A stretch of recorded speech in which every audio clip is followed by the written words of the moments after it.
എന്റെ മോന്റെ കേസിൽ ഞാനൊന്ന് ചീഞ്ഞു നിൽക്കുവാണേ. മക്കള് കാരണം നാട്ടുകാരുടെ മുമ്പിൽ നാണം കെട്ട് നിൽക്കുന്നതിന്റെ ദണ്ണം എന്നതാണെന്ന് സാറിനിപ്പോ മനസ്സിലായി കാണുമല്ലോ, അല്ലയോ? അതൊന്ന് മനസ്സിലാക്കി തരാൻ വേണ്ടി ഇച്ചിരി കാശും സമയവും എന്റെ പോയി എന്നുള്ളത് നേരാ. എന്നാൽ എന്നാ സാറിനും ഫാമിലിക്കും ഇപ്പൊ ആ ദണ്ണം എന്താണെന്ന് ശരിക്കും മനസ്സിലായേ, അല്ലയോ? എടോ, അപ്പൊ താനായിരുന്നു എന്റെ പിന്നിൽ അല്ലേ? ചുമ്മാ പിടയ്ക്കാതെ സാറേ. എന്നെ എന്റെ ചെറുക്കനെയും ഞങ്ങളുടെ വഴിക്ക് വിട്ടേക്കാൻ തന്നോട് ഞാൻ മര്യാദയ്ക്ക് പറഞ്ഞതാ. അപ്പോ ഒരു ഉണക്ക വക്കീലിന്റെ ബലത്തില് താനൊന്ന് തായം കളിച്ചു. എന്റെ ചെറുക്കനെ ജയിലിൽ കയറ്റി. അങ്ങനെ താൻ മാത്രം അങ്ങനെ മെടുക്കനായ പോലല്ലോ എന്റെ മുരളി സാറേ. എടോ, തന്നെ ഞാൻ ഒരു ചുക്കും ചെയ്യല. ഫിലിപ്പോസ് ഒരു അറ്റത്തിൽ നിന്ന് തുടങ്ങിയിട്ടേ ഉള്ളൂ. ഇതൊരു സാമ്പിൾ വെടിക്കെട്ടാ സാറേ. മെയിൻ വെടിക്കെട്ടിനി വക്കീലിന്റെ മുറ്റത്ത് നടക്കാൻ പോകുന്നതേ ഉള്ളൂ. അപ്പോഴേ പത്രത്തിന് ഇനി ആവശ്യക്കാരുണ്ടെങ്കിൽ പറയണേ. കോപ്പി ഞാൻ എന്റെ സ്വന്തം ചെലവിലെത്തിക്കാം. രാവിലെ സാറിന്റെ ചുറ്റുവട്ടത്തുള്ളവർക്കും പിന്നെ മോളുടെ കെട്ടിയോന്റെ വീട്ടിലും ആ പരിസരത്തുള്ള വീടുകളിലൊക്കെ എത്തിച്ചിട്ടുണ്ട്. ഇനി ആർക്കെങ്കിലും വേണമെങ്കിൽ പറഞ്ഞാൽ മതി. എന്നാ പിന്നെ സാർ അതൊക്കെ വായിച്ച് പഠിക്ക്. ഞാൻ ഇച്ചിരിയും കൂടി കഴിഞ്ഞ് വിളിക്കാം.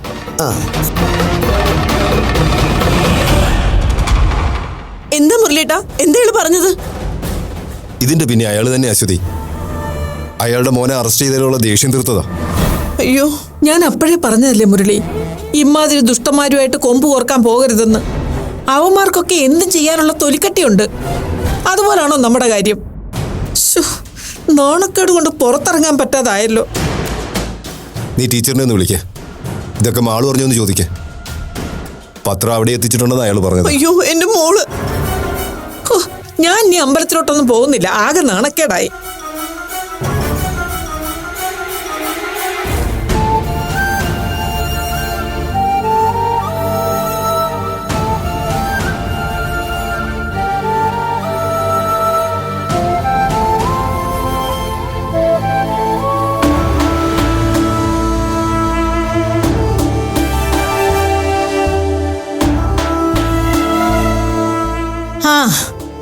ഇനിയിപ്പൊ കുരങ്ങയത്ത കാക്കാത്തിയെ പോലെ ഇരുന്നിട്ട് എന്നതാടി കാര്യം? കെട്ടുകഴിഞ്ഞ പെണ്ണിനെ കണ്ടടന്നിറങ്ങാൻ വിടുമ്പോ ആലോചിക്കണമായിരുന്നു. നമ്മുടെ കുടുംബത്തിൽ ഇങ്ങനൊരു നാണക്കേട് മുൻപും ഉണ്ടായിട്ടില്ല, ഇനിയോട്ട് ഉണ്ടാകാനും പോകുന്നില്ല. അതെങ്ങനാ? തലയ്ക്ക് മൂത്തോര് പറഞ്ഞതനുസരിച്ചല്ലായിരുന്നല്ലോ പണ്ട് മുതലേ ശീലം. നീയും അതെ, നിന്റെ കെട്ടിയവനും അതെ, ഇപ്പൊ നിന്റെ മോനും അതെ. അതിന്റെയാ ഇപ്പൊ ഈ കിടന്ന് നാണം കെടുന്നത്.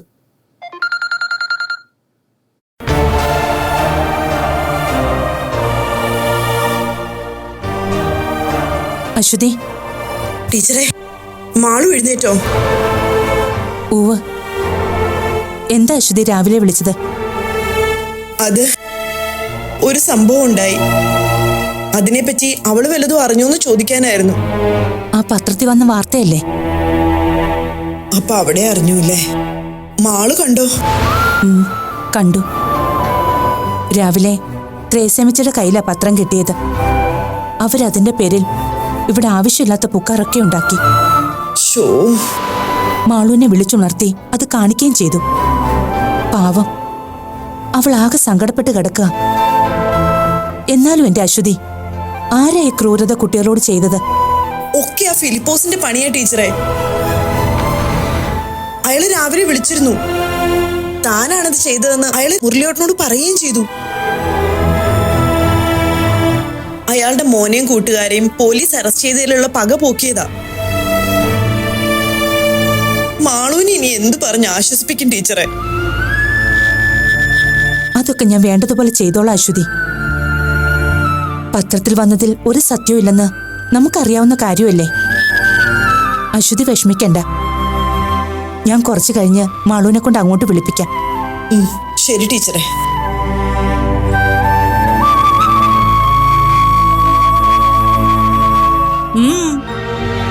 ആ പെങ്കൊച്ചിന്റെ വീട്ടുകാരാണോ ഡേസി വിളിച്ചത്? അതെ, അശ്വതിയാ.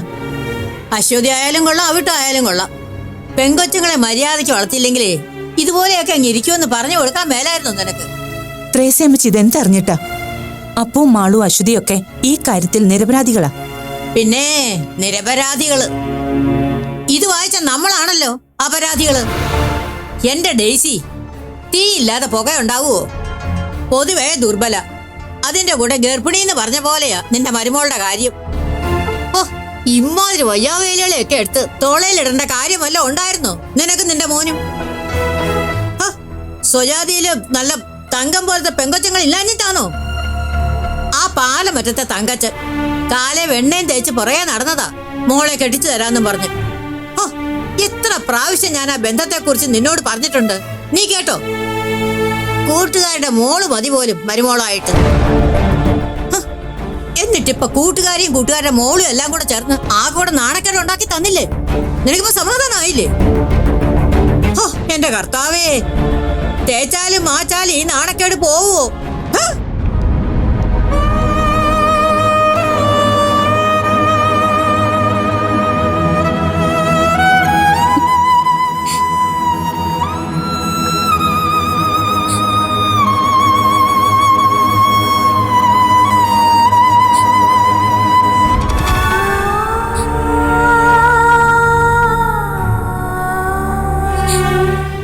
മാളു, ആന്റി, ഞാനിപ്പോ ഒരു തെറ്റും ചെയ്തിട്ടില്ല.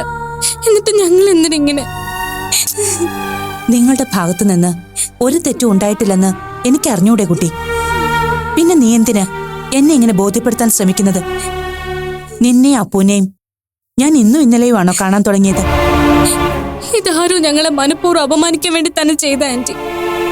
ആരോ അല്ല, ഇത് ചെയ്തവര് തന്നെ അതിന്റെ ഉത്തരവാദിത്വം ഏറ്റെടുത്തു കഴിഞ്ഞു.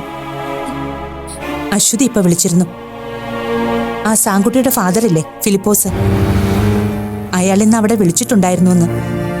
ഇതൊക്കെ അയാളുടെ പണിയായിരുന്നു എന്ന് അയാൾ സമ്മതിച്ചു എന്ന്. മുരളിയോടും നിന്നോടും ഉള്ള പക തീർത്തതാണത്രേ. നീ ഇങ്ങനെ വിഷമിക്കല്ലേ മാളു. അയാൾ എന്ത് ക്രൂരത വേണമെങ്കിലും കാണിച്ചോട്ടെ, അതിനുള്ള ശിക്ഷ അയാൾക്ക് കിട്ടിക്കോളും.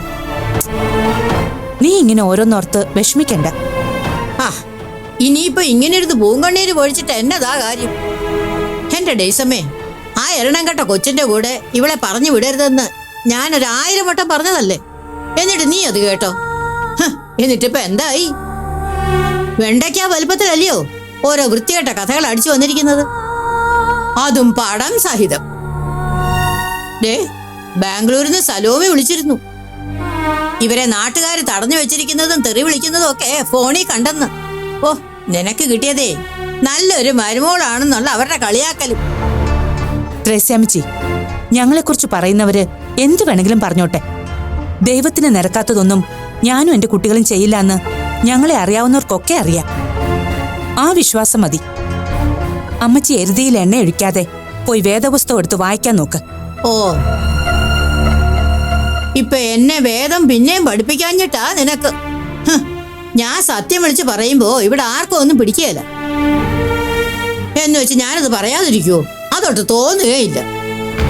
ഡേസി, നിന്റെയും നിന്റെ മോന്റെയും മരുമോളുടെയും നല്ലതിന് വേണ്ടിയാ ഞാൻ ഇതൊക്കെ പറയുന്നത്. ഇനിയെങ്കിലും ആ നാശം പിടിച്ച പെണ്ണുമായിട്ടുള്ള കൂട്ടുകെട്ടങ്ങ് നിർത്തിക്ക്. അതാ എല്ലാവർക്കും നല്ലത്.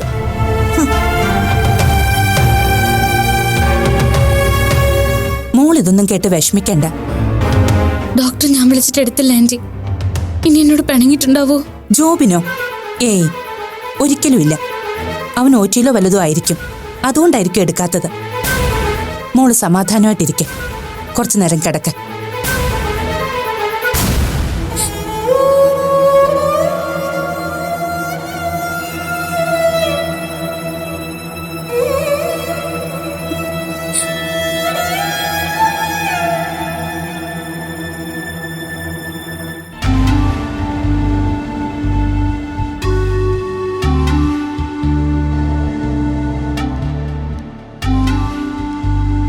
എന്താ ഗീത ഇതൊക്കെ?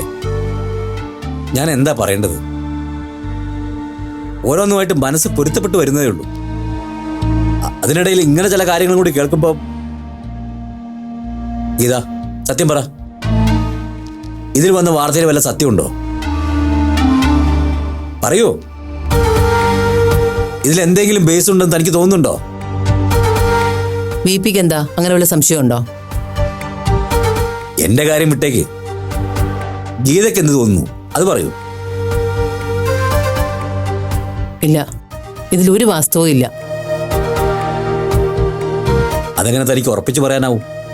ഇന്നലെ മാളും അപ്പു ഒന്നിച്ച് പുറത്തുപോയി എന്നുള്ള സത്യമാ. അവർ ബീച്ചിൽ പോയിരിക്കാം. അവിടെ വെച്ച് ഇങ്ങനെ ഒരു പ്രശ്നം ഉണ്ടായിരിക്കാം. ഒന്നുമില്ലാതെ ഇങ്ങനെ ഒരു വാർത്ത വരില്ലല്ലോ. വി പി എന്താ ഉദ്ദേശിക്കുന്നത്? തുറന്നു പറയാലോ ഗീത. ഞാൻ ഓപ്പണായിട്ട് ചോദിക്കുന്നോണ്ട് താൻ മറ്റൊന്നും വിചാരിക്കരുത്. അപ്പോൾ ഒരു ട്രാൻസ്ജെൻഡർ ആണെന്നുള്ളത് മാത്രമായിരുന്നോ നമ്മുടെ രണ്ട് വീട്ടുകാർക്കിടയിലുള്ള ഇഷ്യൂ? എന്ന് വെച്ചാ താൻ തന്നെ പറഞ്ഞ എനിക്കറിയാം. ഈ ഒരു ഒറ്റ ഇഷ്യൂവിന്റെ പേരിലാണ് മുരളി അശ്വതിയുമായി നമ്മൾ പടങ്ങിയതെന്ന്. നമ്മുടെ മോളൊരു ട്രാൻസ്ജെൻഡർ ആയി പോയതിന്റെ പേരിൽ നമ്മൾ എന്തിനാ അവരുമായിട്ട് പണങ്ങണം? അങ്ങനെ അവരുമായി പണങ്ങണമെങ്കിൽ മാളുമായിട്ട് ആ വിഷയം കണക്റ്റഡ് ആയിരിക്കണം. അതാ ഞാൻ ചോദിച്ചത്. ഈ വാർത്തയിൽ പറയുന്നതിൽ അങ്ങനെ എന്തെങ്കിലും സത്യം ഉണ്ടോ എന്ന്. എന്താ താനൊന്നും മിണ്ടാത്തത്? സോറി, വി പിയുടെ ചോദ്യം എന്ത് ഉദ്ദേശിച്ചാണെന്ന് എനിക്ക് മനസ്സിലായില്ല. അപ്പവും മാളുവും തമ്മിലുള്ള റിലേഷനെ കുറിച്ച് ഇതിലപ്പുറം ഒരു ഭാര്യയോട് തുറന്നു ചോദിക്കാൻ എനിക്ക് ബുദ്ധിമുട്ടുണ്ട്. പക്ഷെ ഫോഴ്സ് ചെയ്യുകയാണെങ്കിൽ എനിക്കത് ഓപ്പണായി ചോദിച്ചല്ലേ പറ്റൂ. പറയൂ ഗീത, അപ്പവും മാളും തമ്മിൽ ഈ ന്യൂസിൽ പറയുന്ന പോലെ? ഒരിക്കലും ഇല്ല, അത് വെറും കള്ളവാ. തനിക്കെങ്ങനെ അത് ഉറപ്പിച്ച് പറയാൻ പറ്റും? എനിക്ക് പറ്റും, എനിക്കതിന് പറ്റും വി പി. പിന്നെ എന്തുകൊണ്ട് മാളുവിന്റെ വീട്ടുകാരും നമ്മളുമായി പണങ്ങി? ഞാനിത് ഇത്രയും ഓപ്പണായിട്ട് ചോദിക്കുന്നത് അതിനെക്കുറിച്ച് എനിക്കൊന്നും ഓർമ്മയില്ലാത്തതുകൊണ്ടാണ്. എന്തിന് മുരളി അശ്വതി നമ്മളോട് പിണങ്ങി അകന്നു കഴിഞ്ഞു?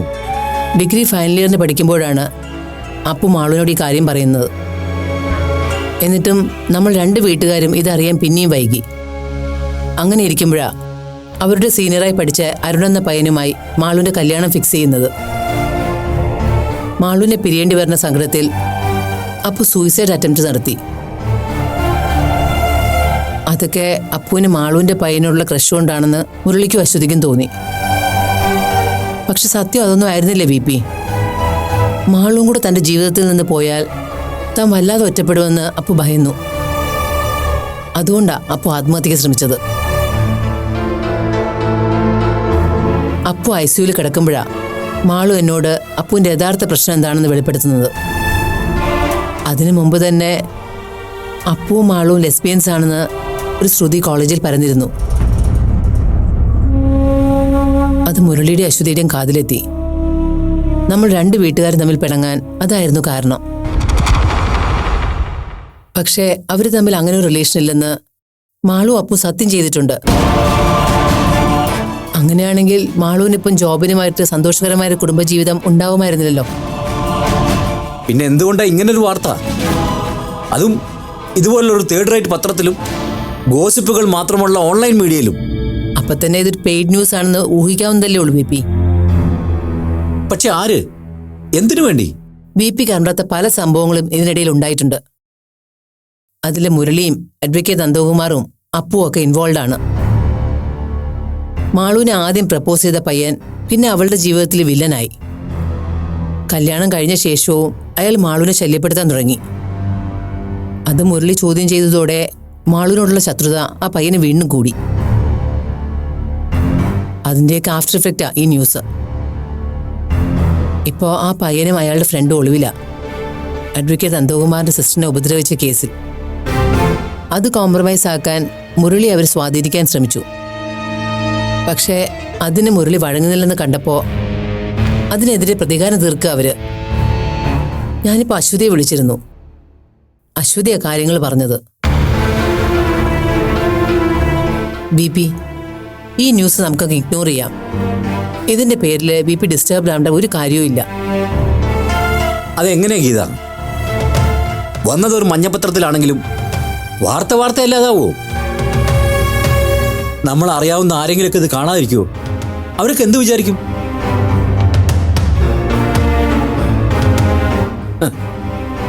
ഇനിയിപ്പോൾ ആരെന്ത് വിചാരിച്ചാലെന്താ?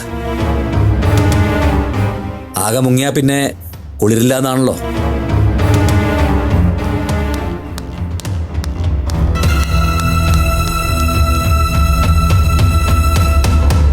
പത്രം ഇങ്ങ് തന്നെ. അപ്പൊ നീ എങ്ങോട്ടാ?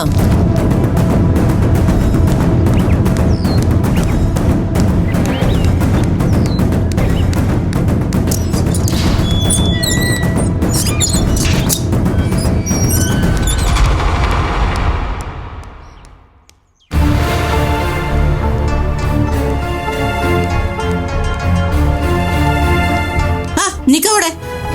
നീ എന്നാത്തിനാ ഇപ്പൊ ഇങ്ങോട്ട് കെട്ടിയെടുത്തത്? ഈ കുടുംബത്തിനുണ്ടായ മാനക്കേട് കണ്ടിട്ട് നിനക്ക് തൃപ്തിയായില്ലേ?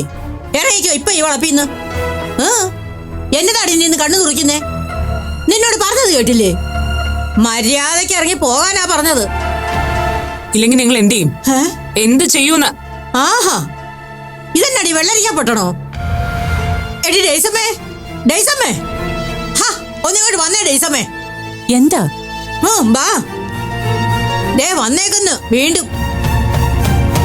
എന്താ അപ്പു? എന്താ വന്നേ? മാളു എവിടെ ആന്റി? അവള് റൂമിലുണ്ട്.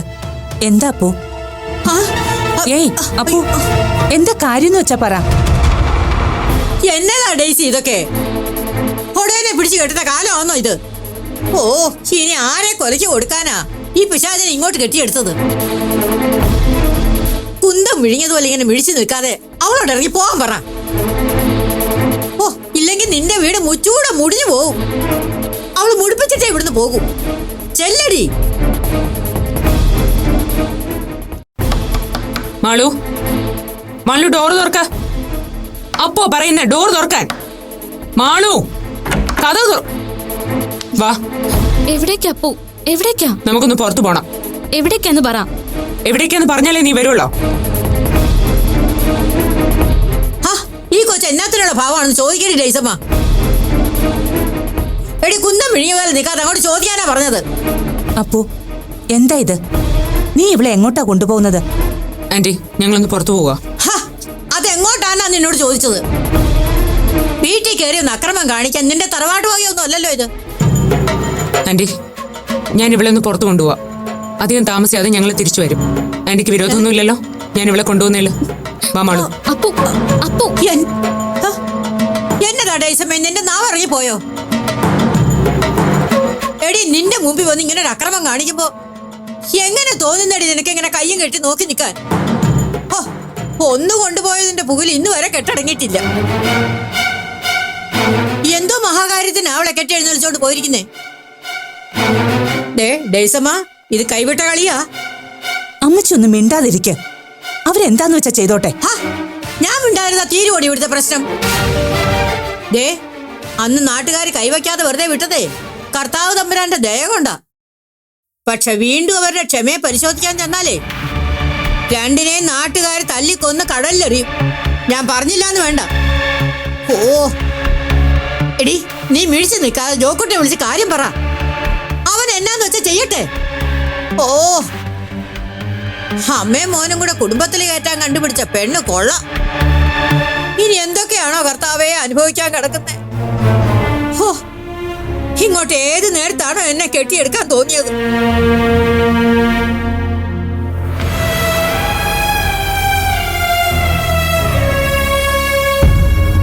അപ്പോ എന്താ നീ കാണിക്കുന്നേ? എന്തിനാ വീണ്ടും ഇവിടേക്ക് വന്നേ? നാട്ടുകാരെ കൊണ്ട് ഇനിയും വെറുതെ ഓരോന്ന് പറയിപ്പിക്കാനാണോ? പറയുന്നവരൊക്കെ ഇന്നത്തോടെ പറഞ്ഞു തീർക്കണം. അതിനുവേണ്ടിയാ നമ്മൾ വന്നത്. വാ ഇങ്ങോട്ട്.